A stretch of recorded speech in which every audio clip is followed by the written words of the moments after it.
വേനൽ കടുത്തതോടെ പാമ്പുകൾ മാളം വിട്ട് ജനവാസ മേഖലകളിലേക്ക്. പ്രജനനകാലമായതിനാലും കടുത്ത ചൂടിൽ തണുപ്പ് തേടിയുമാണ് പാമ്പുകൾ ജനവാസ മേഖലയിലേക്ക് എത്തുന്നത്. കൊടുങ്ങല്ലൂർ, ചാവക്കാട് തീരമേഖലകളിലും കഴിഞ്ഞ ദിവസങ്ങളിൽ നിരവധി വിഷപ്പാമ്പുകളെയും പെരുമ്പാമ്പുകളെയും പിടികൂടി. പിടിയിലായ പാമ്പുകൾ പലതും വലുതും ഉഗ്രവിഷമുള്ളതുമാണ്.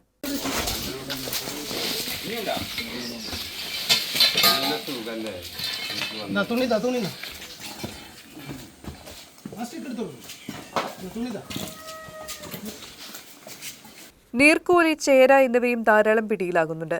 അവയെ നാട്ടിൽ തന്നെ വിടും. ഉഗ്രവിഷമുള്ള മറ്റുള്ളവയെ വനംവകുപ്പ് കൊണ്ടുപോകും. സാധാരണയായി അണലി, മൂർക്കൻ എന്നിവ രാത്രിയിലാണ് ഇറങ്ങുക. പ്രജനന സമയമായതിനാൽ പകലും ഇവ മാളങ്ങളിൽ നിന്നിറങ്ങും. ഇതിൽ നിന്നുണ്ടാകുന്ന കുഞ്ഞുങ്ങളും ജനവാസ മേഖലയിൽ ഭീഷണി സൃഷ്ടിക്കുന്നുണ്ട്. മാലിന്യം അലക്ഷ്യമായി വിട്ടുപരിസരത്ത് ഇടരുത്. അവ കഴിക്കാൻ എലികളും അവയ്ക്ക് പിന്നാലെ പാമ്പുകളും എത്തും. പാമ്പുകളുടെ പ്രജനനകാലം ഒക്ടോബർ മുതൽ ജനുവരി വരെയാണ്. അത് ഫെബ്രുവരിയിലേക്കും നീളാം.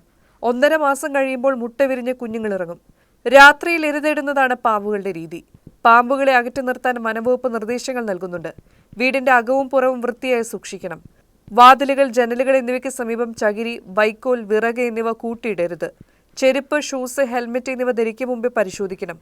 അടുക്കള, വാട്ടർ ടാങ്ക്, ഓവുചാൽ എന്നിങ്ങനെ തണുപ്പുള്ള സ്ഥലങ്ങളും ശ്രദ്ധിക്കണം. വീടിനുള്ളിലേക്ക് ചാഞ്ഞു നിൽക്കുന്ന മരക്കൊമ്പുകൾ വെട്ടണം. ഇക്കാര്യങ്ങൾ ശ്രദ്ധിച്ചാൽ വലിയൊരു തോതിൽ ആപത്തുകൾ ഒഴിവാക്കാം.